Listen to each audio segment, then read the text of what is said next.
मैनपुरी सपा के राष्ट्रीय अध्यक्ष अखिलेश यादव पहुंचे करहल। वे आराध्या परी के जन्मदिन उत्सव पर भाग लेने पहुंचे थे, जहां उनका बहुत फूल मालाओं से स्वागत किया गया है। उन्होंने उस बच्ची को शुभ आशीर्वाद दिया। इन तस्वीरों में देख सकते हैं किस तरीके से उनका माला स्वागत किया गया। माला पहनाकर वे परी को आशीर्वाद दे रहे हैं। उन्हें लोग गुलदस्ता भेंट कर रहे हैं। इस अवसर पर पत्रकारों से वार्ता करते हुए क्या कुछ कहा है अखिलेश यादव ने, आइए सुनते हैं इस पूरी खबर के जरिए। देखते रहिए हमारा न्यूज CPS चैनल। फूट गया है नहीं भाई, क्या समय अब इनका नजदीक आ चुका है, क्या कहेंगे अध्यक्ष?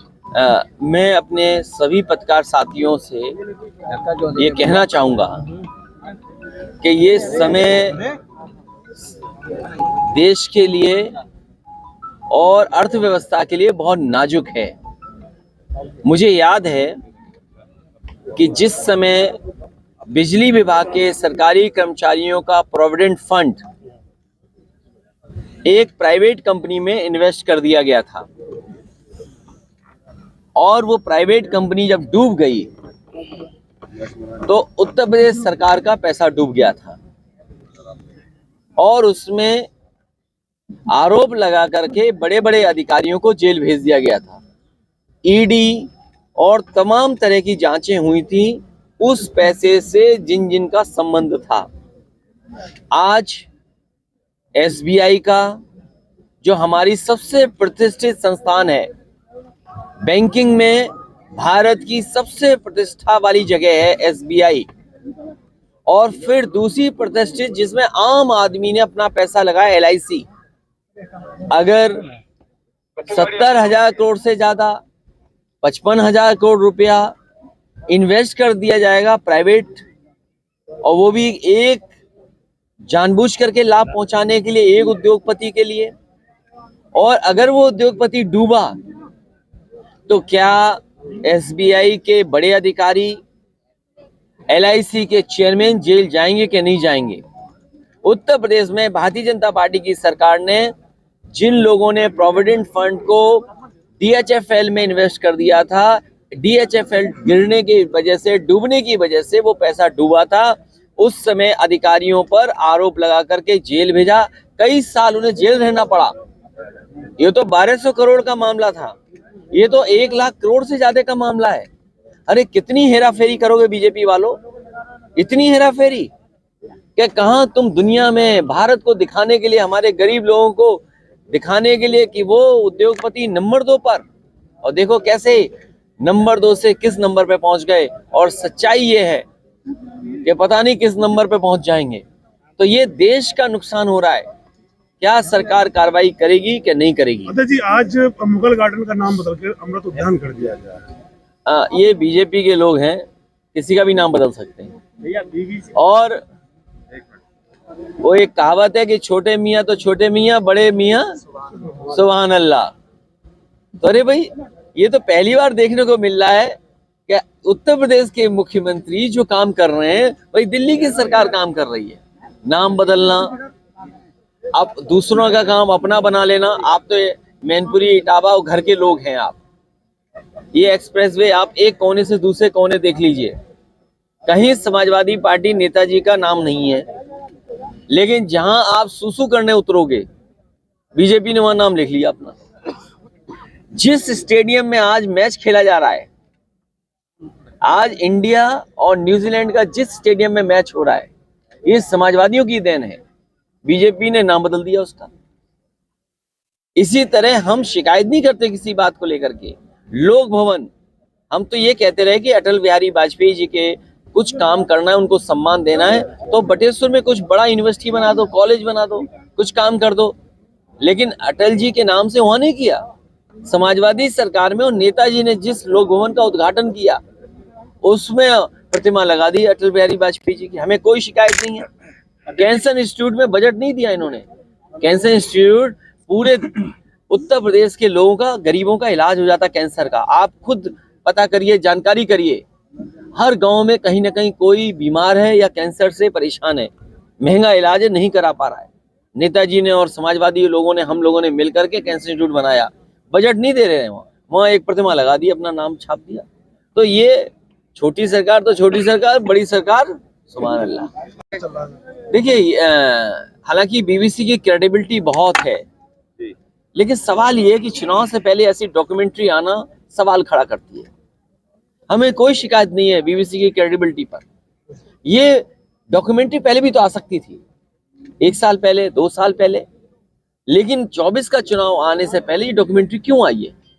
और फिर डॉक्यूमेंट्री में जो सच्चाई है, क्या भारत सरकार को शर्म नहीं आ रही इन बातों को देखकर कि दुनिया में कितनी बदनामी हो रही है, किस तरह लोगों की जान गई है, किस तरीके से सरकारी मशीनरी लगी थी हत्या कराने में? तो ये डॉक्यूमेंट्री में सब बातें। और फिर आज के जमाने में तुम बैन कर रहे यूट्यूब, हर एक के मोबाइल में वो डॉक्यूमेंट्री है। अरे बीजेपी वालों, इतना तो समझ रखो कि आज के जमाने में कोई चीज कुछ रोक नहीं सकता। सबके मोबाइल में वो जेब में रखी हुई डॉक्यूमेंट्री, और ये बताओ बैन कर रहे हैं यूट्यूब पर। कितने नासमझ लोग हैं ये। स्वामी प्रसाद मौर्य को आपने महासचिव बनाया है, राष्ट्रीय महासचिव, जबकि वो एक धार्मिक ग्रंथ के खिलाफ नरगल बयानबाजी कर रही है। देखिए मैं आपसे कह रहा हूं, धार्मिक ग्रंथ के खिलाफ कोई नहीं है, ना मैं खिलाफ हूं। भगवान श्री राम के खिलाफ कोई नहीं है, रामचरितमानस के खिलाफ कोई नहीं। हमसे बोलो रामचरितमानस के खिलाफ नहीं है, लेकिन मेरे पत्रकार साथी, मैंने अपना स्टेटमेंट दिया है, कहा है कि मुख्यमंत्री अगर योगी न होते, धार्मिक स्थान से वहां आए होते, तो शायद वो सवाल मैं न पूछता उनसे। लेकिन क्योंकि वो योगी भी हैं और धार्मिक स्थान से उठ करके सदन में आए हैं, वो बात मैं आपसे नहीं पूछूंगा। मैं ये कहूंगा कि वो चौपाई एक बार हमें पढ़ के सुना दो। क्या आप पढ़ के सुना सकते हो? मुझे बताओ। और फिर मैं मुख्यमंत्री जी से पूछने जा रहा हूं कि मैं शूद्र हूं कि नहीं हूं। कल मैं मंदिर में दर्शन करने जा रहा था, क्या बीजेपी और आरएसएस के लोगों ने वहां गुंडागर्दी नहीं की? अरे हमें पता होता कि 4, 5, 6, 10 गुंडे आए होंगे, तो हम भी अपनी तैयारी से जाते कार्यकर्ताओं के साथ। बताओ, 5-6 गुंडे भेज दिए। और ये जब काला झंडा समाजवादी लोग दिखाते हैं तो 1-1 साल जेल भेजते हैं उन लोगों को, कार्यकर्ताओं को। 1-1 साल जेल गए हैं समाजवादी कार्यकर्ता, 2-2 साल रहे हैं, केवल सिद्धांत पे विरोध करने के लिए। इसलिए पत्रकार साथी, अगर चौपाई आपको याद हो तो भगवान श्री राम की कसम खाओ और वो चौपाई पढ़ दो। अगर अच्छी है तो अच्छी है, खराब है तो खराब है। अध्यक्ष जी, कोई खिलाफत नहीं कर रहा ग्रंथ की, ना भगवान के खिलाफ है, ना रामचंद्र के खिलाफ है। लेकिन ये बीजेपी वाले ये बताएं उनके नेता क्या क्या कहते हैं। आप चौपाई पढ़िए ना, आप पढ़ दो। मैं नहीं, अगर याद है तो पढ़ दो आप। और उसके बाद मैंने मुख्यमंत्री जी से कहा कि मुख्यमंत्री से मैं सदन में पूछूंगा कि मैं शूद्र हूं कि नहीं हूं। आप पढ़ दो चौपाई। ज्यादा ताकत तो आप लोगों को दी है, तो इसी वजह से तो आपका पहले सवाल भी अब सब कुछ आपके हाथों में सौंप दिया गया है। सेकंड, देखिए समाजवादी पार्टी लगातार अपनी बात रख रही है और समाजवादी पार्टी के पास ये काम बताने को, दिखाने को है। बीजेपी वाले बताए क्या काम किया उन्होंने, बताओ। सांड तक तो हटा नहीं पा रहे, आज भी लोग मर रहे हैं। अगर आज अखबार उठाओगे तो क्यों नहीं कोई सांड से मरा होगा आज भी। तो देश के प्रधानमंत्री ने सांड हटाने के लिए कहा, सांड नहीं हटा पा रही लोग। लोकसभा 2024 का समय भी नजदीक आ रहा है। देखिए 2024 गठबंधन के साथ आप लड़ेंगे या अकेले दम पर पूरे उत्तर प्रदेश में आप? देखिए समाजवादी पार्टी अपनी पूरी ताकत से चुनाव लड़ने जा रही है गठबंधन के साथ। जो हमारे साथ पहले से गठबंधन में है दल, उनको साथ लेकर के। वहीं कांग्रेस कह रही है कि हमारे बिना गठबंधन की पूरी कल्पना की नहीं जा सकती। तो कांग्रेस कहती रहे, उसे क्या कहने में कौन बुराई है। हम कुछ भी कहें, आप चलाओगे नहीं चलाओगे आपकी मर्जी। अध्यक्ष जी, बागेश्वर धाम वाले शास्त्री धीरेन्द्र शास्त्री पर अवैध टिप्पणी हो रही है। मैं तो आपसे कहूंगा उनका देखना मत ना पड़ना। मैं तो आपसे कहूंगा भाई, मेरा तो यही निवेदन है, अगर ठीक ठाक रहना है तो देखो वाको नहीं हो सकती। अरे कहाँ दुनिया पहुंच गई, सोचो कहाँ दुनिया जा रही है। एक्सप्रेस वे बन रहे हैं, लोग आना जाना कितना आसान हो गया, जिंदगी आसान हो गई। कहाँ तुम उन चैनलों के चक्कर में पड़े हो यार। एक जो स्वानी शाह और बन के आई है। हिंदू शब्द धार्मिक शब्द नहीं, भौगोलिक शब्द है। इसको लेके आपको कौन? केरल के राज्यपाल आरिफ मोहम्मद ने दोबारा दोहराया। मैं बहुत सारी इतनी जानकारी नहीं रखता। मैंने तो एक बार प्रधानमंत्री जी को यह सुना कि जर्मनी और भारत का कुछ एक है, तो मैं क्या मानूं भूगोल। तो भूगोल तो बदलता नहीं ना कभी। आप उठाइए वो प्रधानमंत्री जी का, प्रधानमंत्री जी ने जर्मनी में जाके कुछ कहा था कि भारत और जर्मनी के लोगों का जीन्स एक है, डीएनए एक है। कोई गलत बात नहीं कहूंगा मैं, मुझे याद नहीं है, लेकिन क्योंकि बात निकली है तो मैं कह रहा हूं। तो ज्योग्राफी तो बदलनी नहीं चाहिए ना। तो कहाँ जर्मनी, कहाँ भारत? सवाल इसलिए महत्वपूर्ण हो जा रहा है क्योंकि जब भी चुनाव होते रहे 80-20 का चुनाव करके बीजेपी अरे छोड़ो यार 80-20, वो चौपाई नहीं सुनी तुमने अभी? नहीं सुना तो फिर दोबारा मैंने सुन अपना नाम बता दो। दीपक कटरिया। कठेरिया? अरे भाई शूद्र, आपको नमस्कार। कोई दिक्कत नहीं है, जो चीज है परिचय उसको बताने में कोई समस्या तो नहीं हम भी तो शूद्र हैं, तुम्हारे साथ हैं, नहीं। हम कहीं अलग नहीं है तुमसे। मैं उसकी बात नहीं कर रहा हूँ, क्यों नहीं कर रहे बात उसकी? मैं अपने आप को मान रहा हूँ। और शूद्र कोई मान रहे हो कि नहीं मान रही हो? कोई दिक्कत नहीं, जो बीजेपी बना मैं रही भी है तो उसमें मान क्या रहा है? हूँ। मगर मैं अपने आप को किसी ब्राह्मण से कम नहीं समझता, बस ये जानता हूँ। बहुत बधाई हो आपको, बहुत बधाई।